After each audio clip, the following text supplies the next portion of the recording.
All right. Let's see what we've got here. I actually don't know if you can hear me. So if you actually no one's probably here just yet.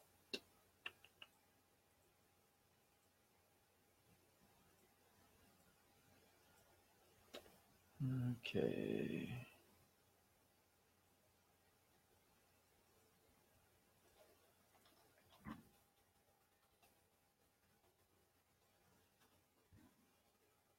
There might be some feedback here as I turn the volume on. There might be some feedback here as I turn the volume on. Okay, it seems like I can be heard. Excellent. Okay. I've never live streamed before, at least not my face. I've live streamed video games and things like that. Back when I played World of Warcraft, I used to stream raids and stuff, mythic raids and whatnot. I don't really play that anymore, unfortunately. Maybe next expansion. So a lot of cool things have been going on. Got this awesome book award, which I framed, trying to not get any glare on the camera. I actually don't know much about readers' favorites, but they sent me a medal, so I'm going to say nice things about them. I also wrote a very nice review of my book, and they reviewed it in such a way where you can tell they read it. So I also got these. It's hard to tell, like they're actually they're embossed. I think that's the word. So they're you can feel. They sent me 250 of these, and I do not have 250 copies of my first book. So I will either have to get 250 copies. You know what? I'm doing a booth at Motor City Comic Con next year. So I think if I sell my books there, I'll toss these on them. I actually, it's not supposed to go on the second book. Here's my second book. I put one on it. Sorry, everything's backwards. Put one on it, even though it's technically for the first book. Speaking of which, if you haven't gotten the paperback cover of my book, sorry about the shine there. This is the design for it. It's got Vexus on the back. Got the cover, and I got kind of like the side, the cover is also on the side. And there's that. I gotta get used to the streaming. See, this is why I'm practicing it right now. Because if I don't practice it now, when I'm actually doing a real one, I'm going to be just as dumb. Okay, let's see what we've got here. So I went to Monroe Comic Con in Monroe, Michigan. I went today. It was pretty good. Maybe 1/20th the size of Motor City Comic Con. I really want to do Motor City Comic Con. Getting a booth set up there is surprisingly cheap. It's like $200, $300, which I know that sounds cheap, but if you've ever been there, it's really huge. It's totally worth it. I really want to go set up a booth and sell books, set up posters. I don't know if you can see it. Actually, let me go grab it.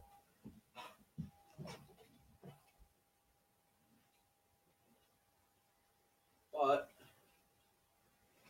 I got Taro. Yeah. Big honkin' Taro there. We'll put that somewhere the camera can see it. Maybe. I doubt this is gonna be held up right there. Well, it's the best I can do. All right. So as for Book 0, Why Dragons Hide, it's done. It went to its second beta reader, Natasha, just the other day, and it went pretty well. Got some feedback from her. All in all, I'm really happy with how the book turned out, and I think people are going to really like it. I'm having trouble deciding on how I'm going to market it. I've been doing it as Book 0, but it's really not connected to the main story. It really is just it's really its own thing, its own story. But So it's gonna sound like I'm being sleazy, but I think people are more likely to read it and buy it if they think it's essential to the story, but it's not really. It does introduce Curian, and Curian's super important in book 3, so that's actually one of the reasons I wanted to include him, so that people could get used to him before I just throw him into the story. And I don't expect him and Taro to get along very well. Their personalities are really at odds with each other. All right, let's see what we got here.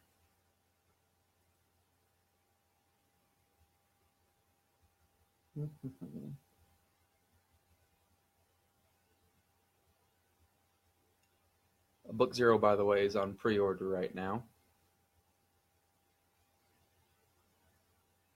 Pretty excited about that.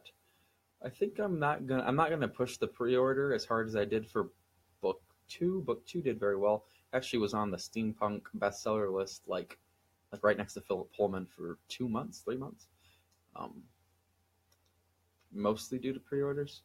But I actually think day one sales, at least for an indie author, are more important than pre-orders. Pre-orders are really important if you want to get on New York Times or the Washington Post or USA Today bestseller lists. But honestly, if you want to get on Amazon's bestseller list, you want to do day one sales or first week sales.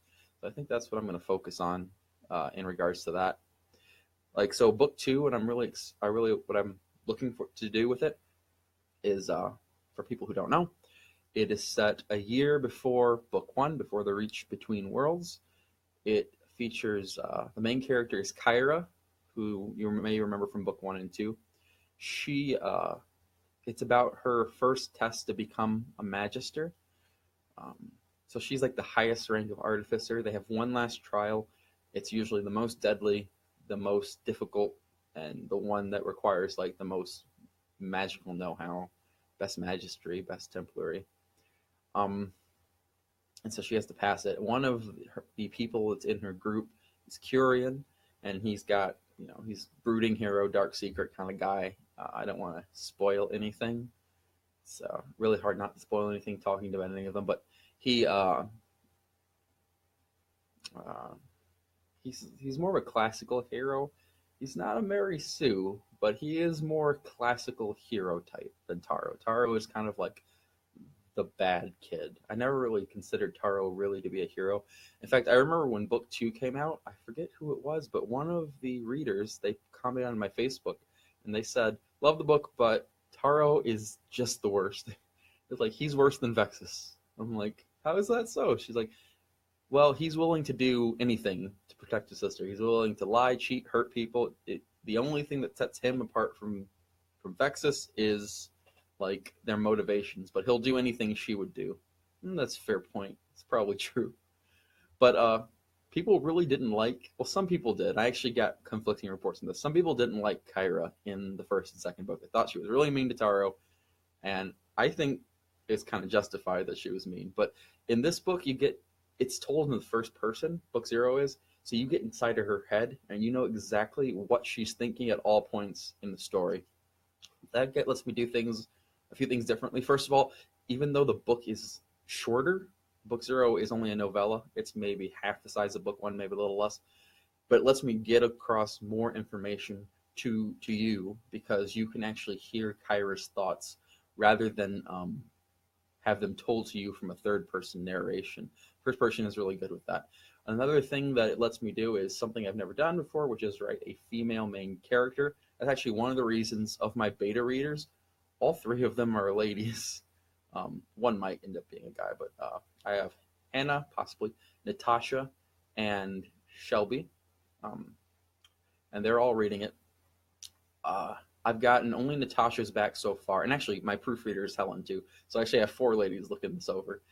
Not because I'm afraid of writing on the opposite gender. I think it's fine. It's just I'm not trying to market it to a different audience. I think that's kind of silly, just assuming that anyone who sorry, I'm answering a message, that that people only read on the opposite gender. I actually think that that's misguided. I think the Hunger Games kind of show that that's not true. what was I talking about? Oh, Kyra.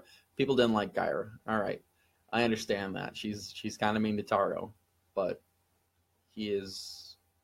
Anyone who's read the books knows that he is not a good kid. He does a lot of things that are wrong. He hurts people. He lies. He cheats. He steals. And if you read the second book, you really have to like the exchange with him and his mom. You kind of see how that works out. So Kyra is going to be in this group. So how they do their trials, like to become a magister, you have to be the highest rank of artificer, which is tribune. Some of you might remember that.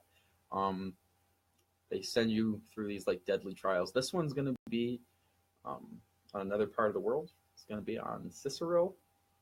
If you've seen the Arclight Saga map for Arcos, which is on my website, arclightsaga.com, you can see the map.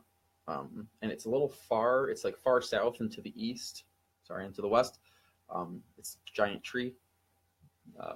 Might have stole that from Norse mythology, but it's got a few secrets that will set it apart from like classical world tree mythology. Kind of has like its own Arclight spin on it. So their last trial will take place there.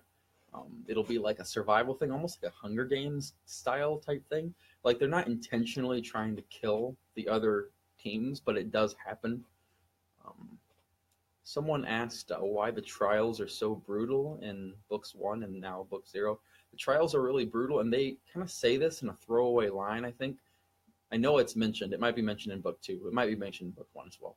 But basically, the trials are really hard because that's how Templary works. Like their Templar becomes more powerful the more stress they're exposed to, which is one of the reasons why Taro is kind of higher on the Templary list later on. He's actually not that skilled, but he does have a very strong Templar.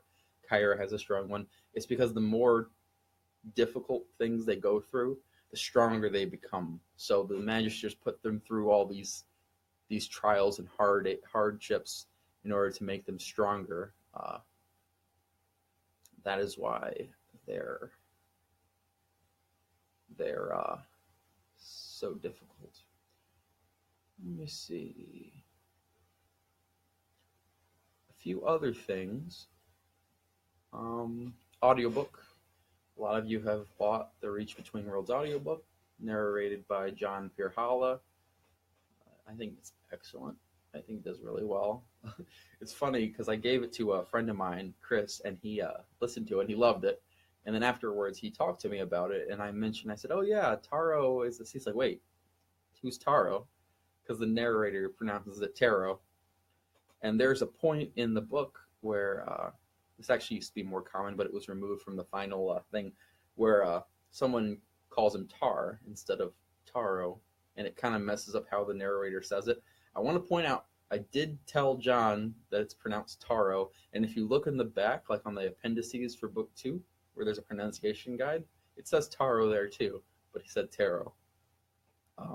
Mathen, I've always said Mathen, he says Mathen. I'm not saying these are wrong. If you want to pronounce it Taro and Mathen, that's fine. It's not going to affect anything. It's just funny to me. What else do people pronounce differently? That might be all. Ben, Suri. Someone asked how. Oh, hi, Shelby. Look, I actually have someone who joined me. You haven't gotten the audiobook just yet? I'm actually not sure if she can hear me live.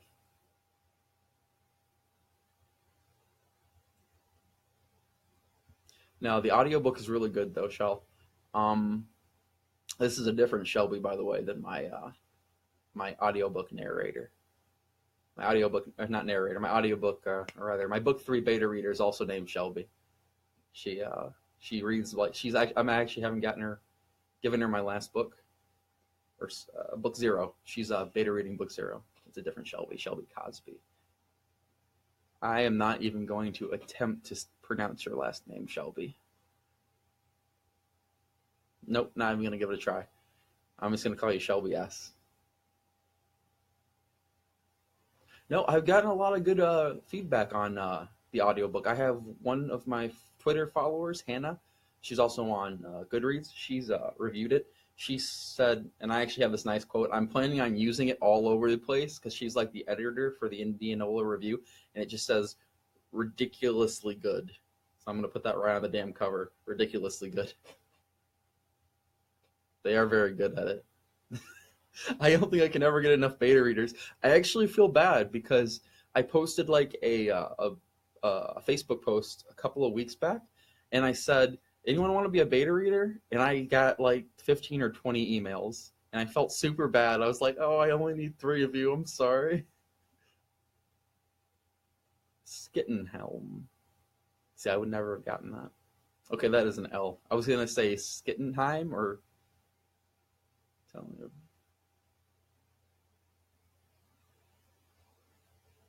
Oh, I see. You got that name by marriage. It's a good name. It's a good name. It's a good name. It's a good name if you want to be like a supervillain. Like a off of like a Marvel movie supervillain, that'd be perfect. Or like a doctor. But you need like a German accent. Really good German accent. So, did you read book 1 and 2, Shell?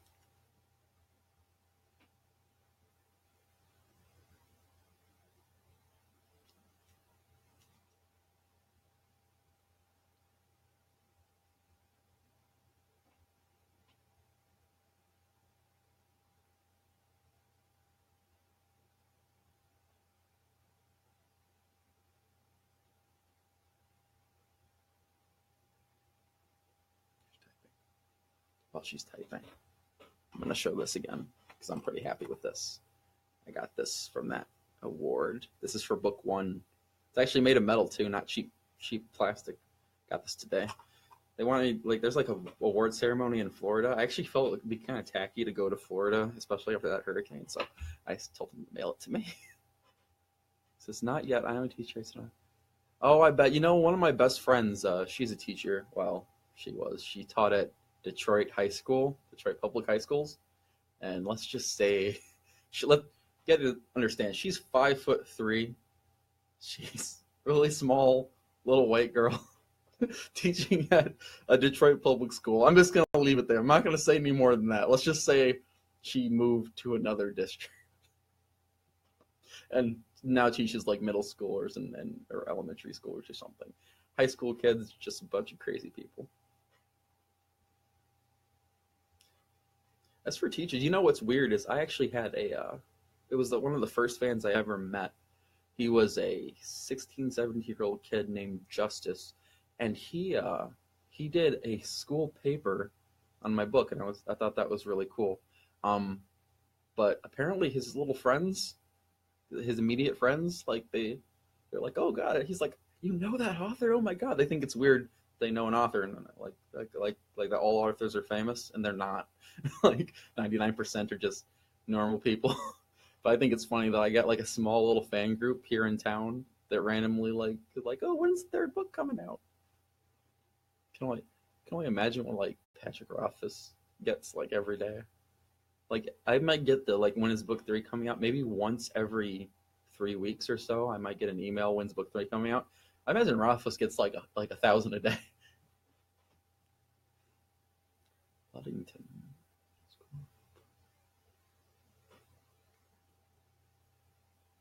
I think you'll like it. If it's for your class too, Audible gave me like 25 free keys. Like, you know, you use it and you get the audiobook for free, and it's usually $20. So if you want one, I can send you one. I got like, so they sent me 25. I think I have like 10 left. And the only stipulation is you'd have to review it. If you listen to it, you'd have to review it. See, well, I have no comment on poor Rothfuss because I understand. I understand. I feel the same way. A lot of people are giving him a lot of hate. I would say I'm closer in how fast I write to Brandon Sanderson. He writes actually probably not that fast. He writes like it's like a 400,000 word book in a year or 2 years, or sometimes he like to release a novella. I'd be very happy releasing a book a year and then like a little novella in between. I'd be very happy with that and well within my capabilities. Also, my books are much shorter than Rothfuss's. I think the name of the one is 220 20,000 words. Name of the Wind is longer than all 3 Lord of the Rings books put together. You should. I always like having more readers, especially like teachers, because you're doing middle school. Like that's like right in the range. I think it's okay for people to start reading my books. There's no sex in it. There's fantasy, violence, and there's some language, especially in the second book, but nothing, nothing rated R. It's certainly something within a middle schooler or a high schooler could read. I mean, there is some darker moments later on, but you know.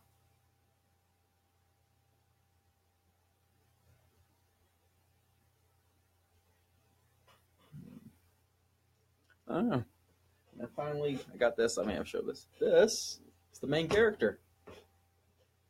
You can see the glare on my screen. Taro. He's got his prosthetic leg. See it? Prosthetic leg. Some really good artwork. That's the cover for book 1 too. This is the paperback for this is book 2 right here. With one of those fancy stickers at the back.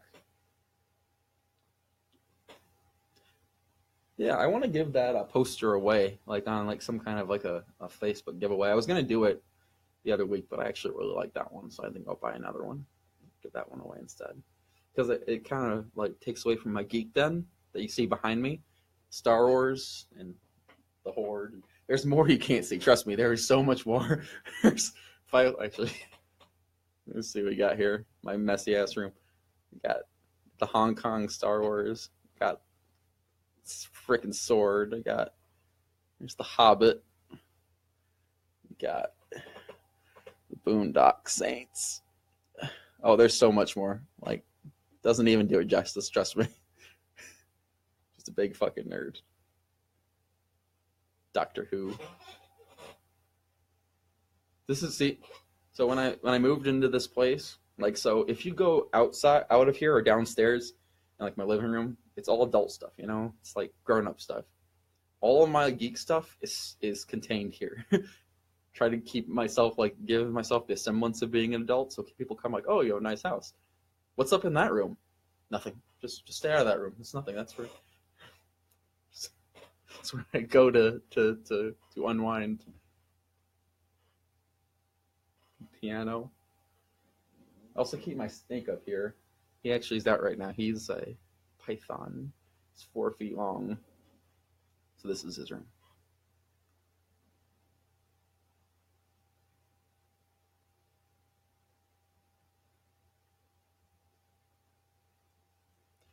I'm really so book 0, I was saying,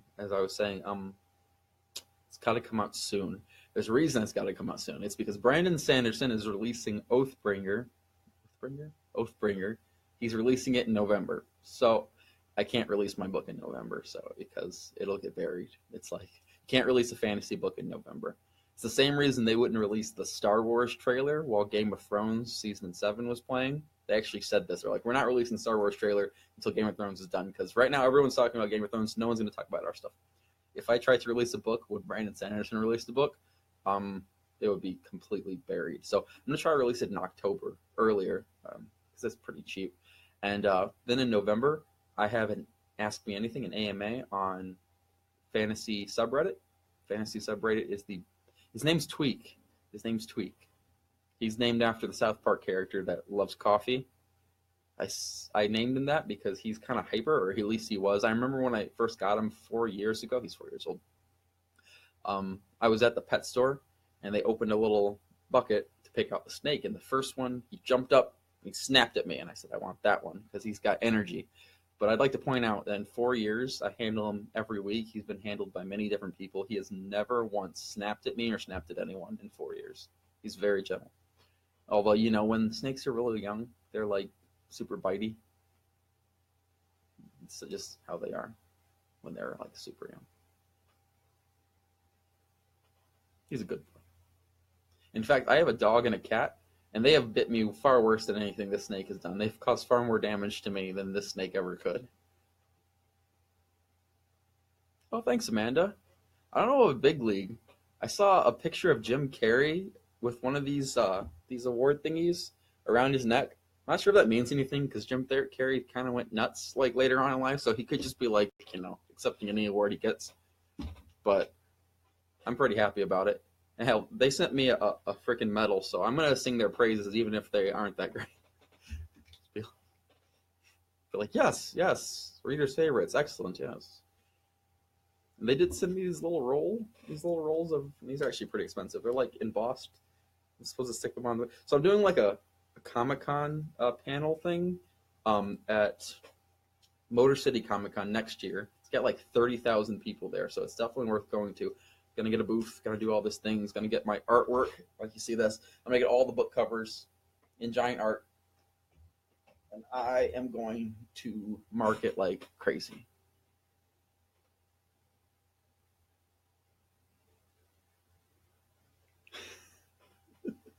Avoid the STDs and pills. You're so mean, Amanda. Have you read the first book, Amanda, or the second book, or both? I have a horrible like picture in my mind of someone who started on the second book. That actually terrifies me. Comic Palooza. That sounds pretty cool. I've always wanted to go on the circuit. I usually go to Motor City Comic Con because it's so close. But I definitely want to go to other ones. I miss Dragon Con this year. I miss Gen Con. And Gen Con is, I'm serious, like 20, 30 miles away from where I live right now. And I miss Patrick Rothfuss, I miss Brandon Sanderson, I miss Christopher Paolini. They were all there, and I was not. So I don't get a chance to. I downloaded it, just the first book. Did you? Which one did you download? Did it have this cover? Was it this cover, or was it an audiobook?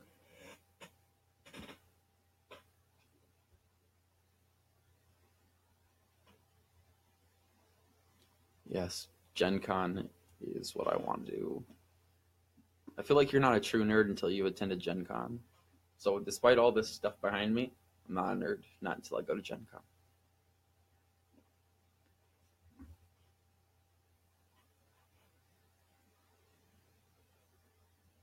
I've always wanted to meet Pat. I heard he's kind of, not super nice in person. I heard Brandon Sanderson is super nice in person.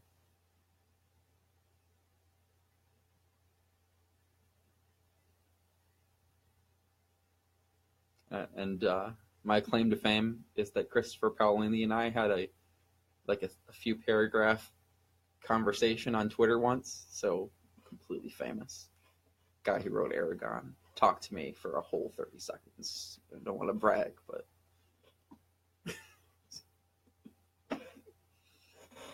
actually what's funny is we were talking about like writing in general and like how Sanderson does he teaches a class on writing in Utah. But this man was wonderful. I heard that he was having a lot of problems. I know. I remember a blog post about book 3 for Doors of Stone. He was talking about how his writing isn't going very well, and he had to completely take the book apart. And then apparently his dad's having problems. I am actually an old man. No, I'm not old. I'm 27. 27 years old.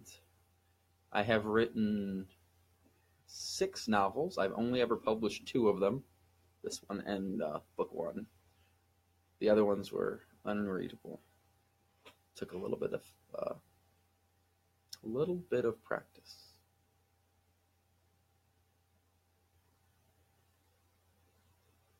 But I was always talking about Patrick. A lot of people give him a lot of hate. Like, go to his Facebook page sometime. He can post anything. It doesn't matter what he posts.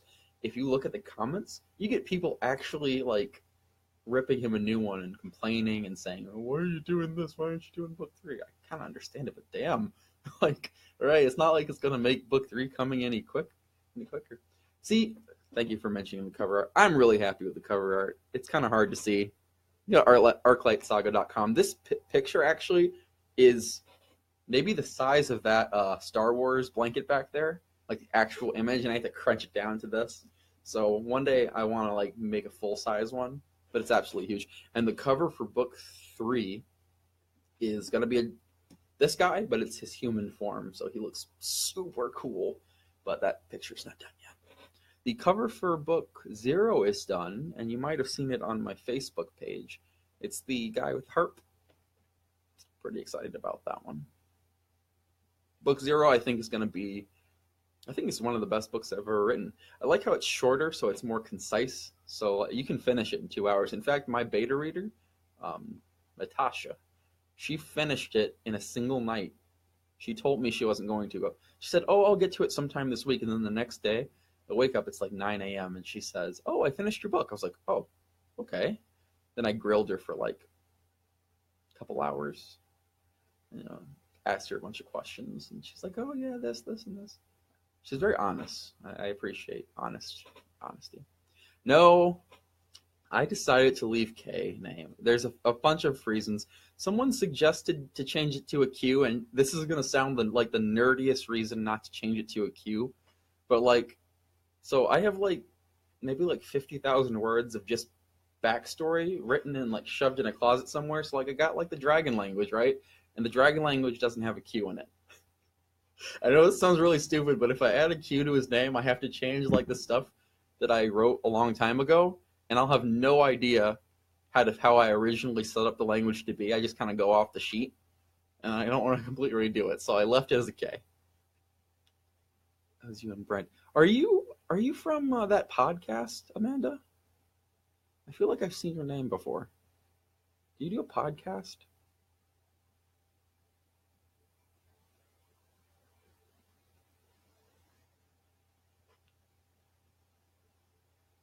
Your name looks super familiar. That is you. Okay, yeah. I do you know Mandy from Caster? Oh, you are Mandy. I assumed you're okay, Amanda. Okay. All right. That makes me understand. See, you're used to streaming. This is my first stream ever. You do like a podcast, though. I've listened to you guys, and I love your work. I remember there was, I think you guys were doing the Wise Man's Fear, and I remember I commented on it, and I said something. One of you. Oh, you don't stream? Do you like do it after the fact? Oh, please do, Shelby. Not only can you plug my books, I encourage it, and don't let me forget. I'm gonna get you an Audible key for the audiobook. Yeah, actually, you know what's funny? Not you guys, but what was it? The D&D podcast? Is that what it was? Let me see. I just recently listened to some of it. I think you suggested it. Was that what it's called? D&D? Duke and Duchess? Duke and Duchess podcast. Yes.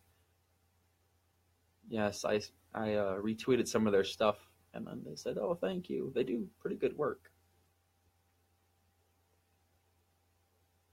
Oh, look, everyone's doing a podcast. Is this like the new thing? Is like doing like live stuff or podcasts? Is it like the new thing? And I've been like, am I just behind the times? I must be.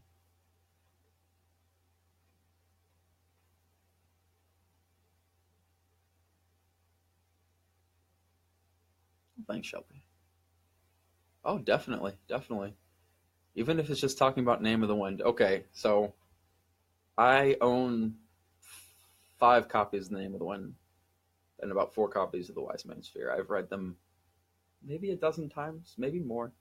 I'm one of the few people who could probably tell you like the most obscure piece of random crap. I know you probably read it a lot, but I'm a complete geek when it comes to books like that. It's like, yeah, oh no, that happened in paragraph 52, chapter 4, sentence 5.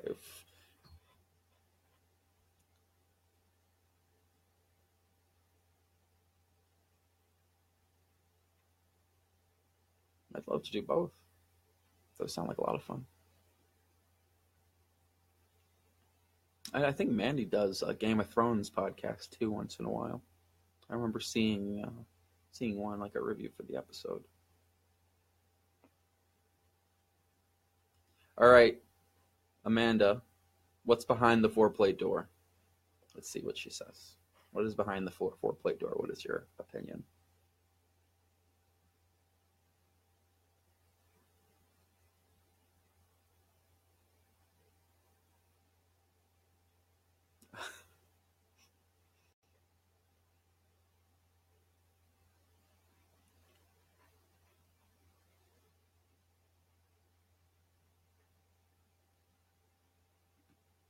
Oh, she's on her phone. See, I feel bad now. She's gonna be like typing out like this happens to me. Like I'll get like a message on Facebook and like try to answer it really detailed, and they're like, "Oh, is this person coming back for book 3?" I'm like, no idea. I feel like it's gonna be something like intentionally anticlimactic, like like all of the Name of the Wind, all the Kingkiller Chronicles. Like if I was to say what it's about, it's like a parody of fantasy played straight. So like he has like all those like little things in there that you would might expect, but like he plays them as if how it would be if they really happened.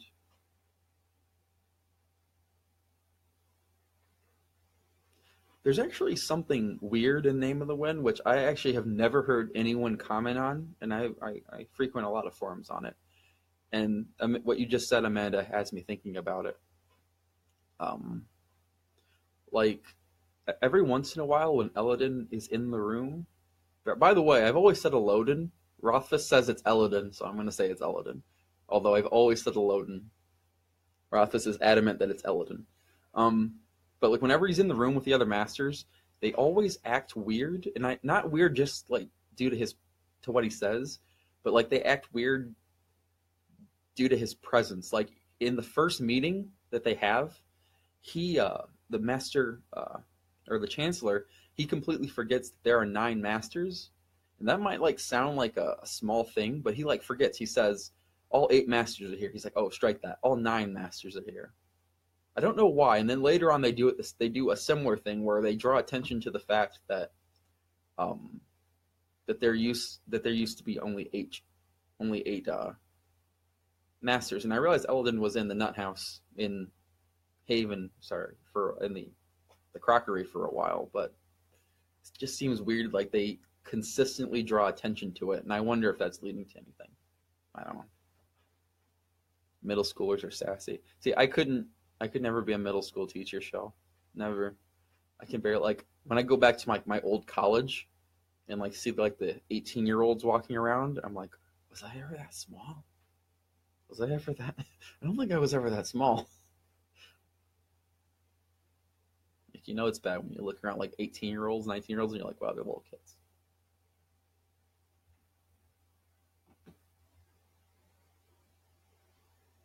I think maybe it's like a portal to the Fae. Maybe that's where the Scrael come from in the first book. Maybe like the doors of stone are like entrances into the Fae, right? Fae realm. It could be. I wouldn't be sure why it's in the archive, but it could be. I've always thought that the like, you know how they keep changing the archiving system for the archives, like they keep changing it and they like burn like the old ledgers, and every once in a while a new master will come along and completely change how the books are cataloged. I've always thought that's like a part of like the Amir plot or the Chandrian plot to like conceal knowledge of them.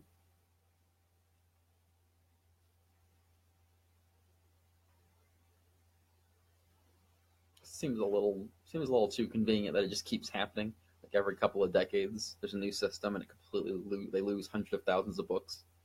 It's like and like they're actively going around looking for books and taking them out of the world. Like they have acquisition teams. It's like get that information out.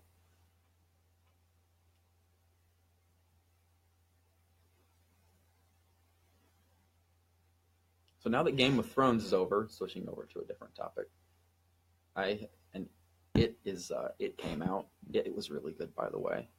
I actually enjoyed it not as like a horror movie. I enjoyed it as like a sci-fi fantasy movie because like the entity it is like a cosmic entity, like an alien kind of thing. A lot of people didn't even realize that, but I thought it was like interesting that they I hear apparently the sequel is actually going to delve into like the cosmology of like how it works, and I think that's going to be hard to do because the book's a little silly, but should be good. And now it's over. Star Wars is going to start being like the main fandom. I think that'll be. It's like out in exactly 3 months now. The Last Jedi.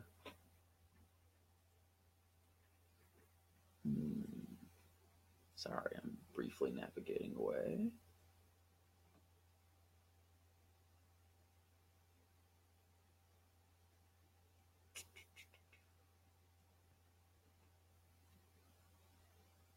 A lot of people are responding to my Robert Jordan post.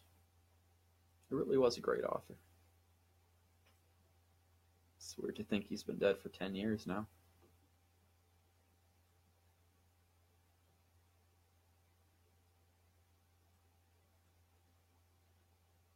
Oh, see, guys, I haven't been able to see your posts. I'm stupid. Okay. So, Amanda says, what are your thoughts on Puppet? We're about to cover him next. Did you enjoy the Felurian portion? And I read it. It's one of the few Stephen King books I haven't read.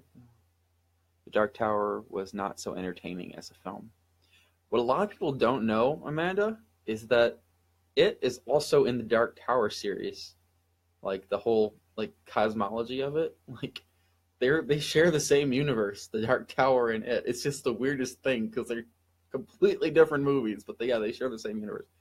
Let me answer these in order. What are your thoughts on Puppet? I think Puppet is a red herring. Actually, I don't think he actually has anything to do with the story. I really don't. I mean, either that, like or what could Puppet have? I actually recently reread the Puppet chapter. Actually, it might have been because I heard something about it on Twitter. I really do think he's just a red herring. I don't think he's that important. I guess it's possible. I think basically the narrative says he's a cracked student. I'm not completely sure if that's true. I think his purpose later in the story will be to give Foth some kind of important information. Like, you know what I mean? I don't think he in himself is special in any way, but I think the information he will convey in book 3 will be important. Like, I think he's set up to be someone who knows pretty much everything about the archives, so that Quoth can go to him at some point in the narrative, ask him a question, and get some sort of information. I don't know what the information will be, but I think that's his purpose in the narrative, is just answering a question at some time in book 3. And so they set him up in an earlier book so that he can be used later, you know? Like, you don't want to set him up in book 3, you want to set him up now.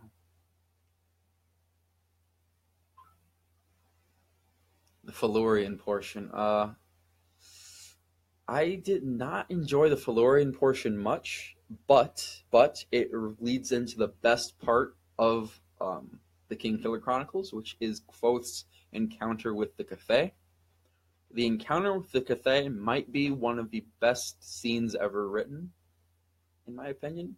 It is absolutely sublime, and I think it actually is going to get better when we see book 3, when we read book 3, and we're able to go back and see what the Cathay said and say, "Oh wow, look at that! This was lampshaded a long time ago." I mean, I think like the way the Cathay speaks, Patrick was very careful with how he worded everything. Like he says little things like stick by the mayor and he'll lead you to their door. I think that's like, and he says that later that it's a joke and that Quoth will laugh when he finally understands the joke. Like, I think it's going to set up a lot of cool stuff. Have you read the excerpt of that chapter released before? I have not. I don't think I have. Was it different? Did it change?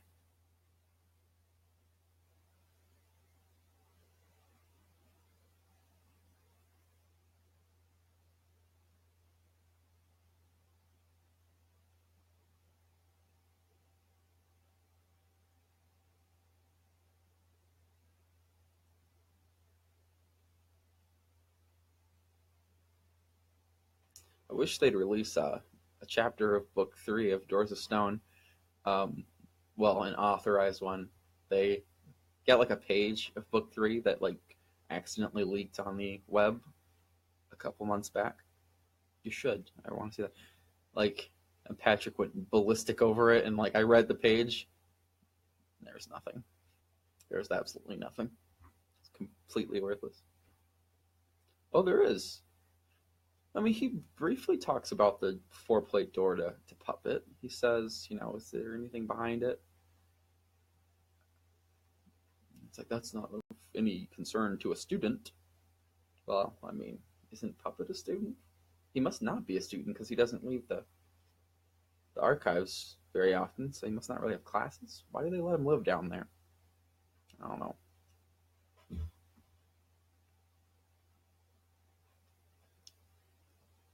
I think going back to Puppet, I think one thing that will come up with him is like what the ranks mean. So like Elir means seer, Relar means speaker, and Elthe, they have not said what it means.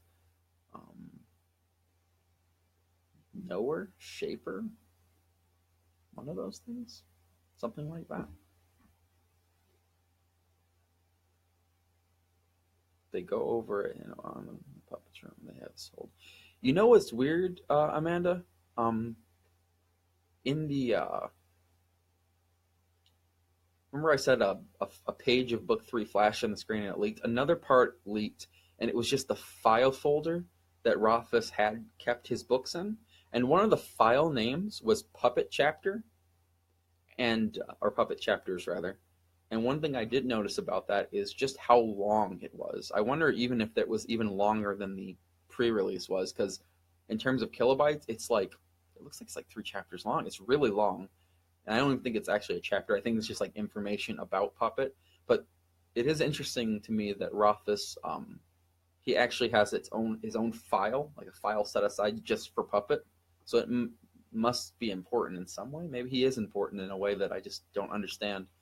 Otherwise, why would he spend so much time on him? I know this is Rothfuss we're talking about. He spends a lot of time on everything, but he didn't have like a file on any other character. It was only Puppet. He had like a Fey bestiary. He had like languages and stuff, but the only character he had his own file was Puppet.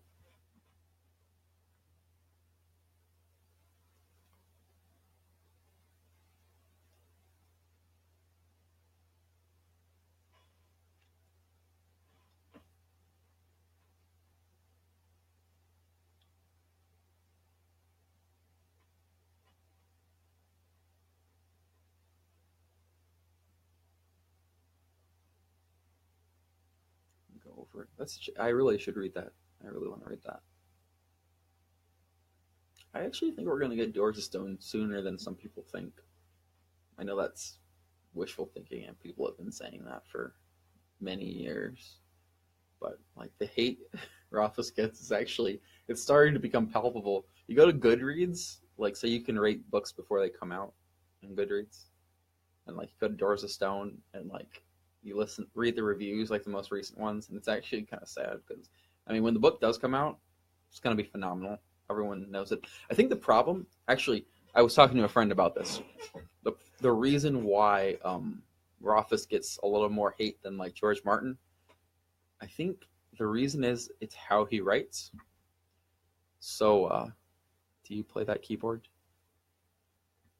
No, I don't. Not well, not well. It's for show. It's to make me look cool. Oh, you're a musician. Oh, but the reason why.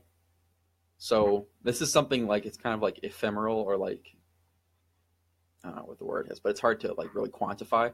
But like Rothfuss is really good at asking questions.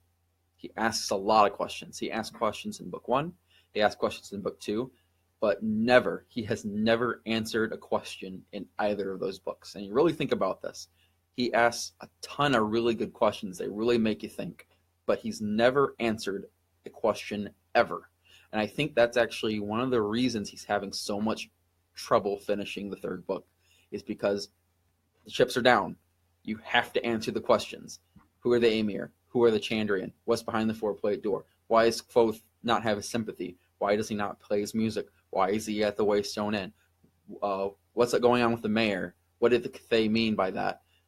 All these things have to happen. Like who got killed in Imre by the fountain? All these things have to be answered.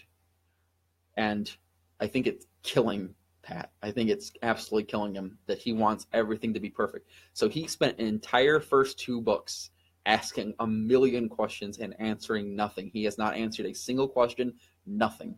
Not who Din is, not who her patron is. All he does is pile up the questions. And so now he has 1 book to answer every question. Obviously not every question, but at least a large portion of all the questions before in a satisfactory way. And if it's not satisfactory, there's already people online who don't like him. They're going to bash him. So he needs to make sure it is perfect. So like it's kind of like a self-fulfilling prophecy. The longer he waits to release it, the better the book needs to be. Because if it's not up to snuff, he's going to, people are going to trash him for no good reason. But yeah, if you really think about it, like read through the first book and second book, there are no answers. It's just more questions, and which is really good because it makes people really want to read the third book. But when I say that, I mean like if you read Mistborn or if you read The Hobbit, I mean to say Fellowship of the Rings, there are answers. Questions are posed, and they're not all answered in the first installment, but many of them are. But if you read The Name of the Wind, there are no answers. It's only questions. And you're like, crap. Now I got to read the second one. You're like, oh, it's great writing. It's a great book. Now I want to read the third one. Sorry, you got to wait 15 years. So I understand why people are frustrated. Having like a hanging question is one of the most annoying things that can happen. But I think when it is done, the book's going to shine. And like we're going to be blown away. And it's going to be a great third installment. And it's just going to make us super sad. Like, oh, now we have to wait 20 years for another Kingkiller book. Although maybe by then they're doing a TV show and like novels. So, or not novels, I mean to say movies. They're doing a TV show and movies, so I think that's something to look forward to. I think they're doing the casting right now. I'm thinking a lot about who they should cast. They're going to have like 3 Quoths. They're going to have a young Quoth, a university Quoth, and then a Waystone Quoth. So they need 3 actors to do it right. I hope they do it correctly. Can't really say what they're going to do.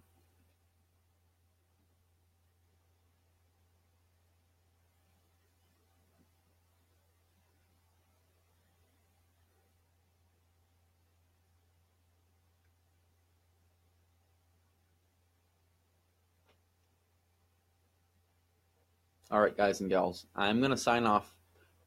Shelby, I'm going to get that audio review key to you. Amanda, if you'd like one, I can get one to you too, since you do your podcast. And if you do, I'd love to do a podcast with you sometime. If you ever want me to come, I'm more than happy to. I'm excited for it. Yes, I am too, Amanda. Like, I really liked Moana, and I believe he did Hamilton too. I don't think they could find a better guy for it, but the songs are only half of it. The problem with The Name of the Wind, and I know I said I was going to be gone. Let me say one more thing. Problem with The Name of the Wind is so much of it is internal. Like if you boil the plot down, it's actually not that long. You could fit it in a movie, but there's so much in the character's head. That's why I really think they need to have an old Quoth actually narrating every once in a while. Not too much, but they have to have him actually narrating it and then flash back to him as a kid. All right. Thanks, guys. Thank you very much. It was good talking to you. This is kind of like a test run for future streams, so hopefully I can make it work. Bye, ladies.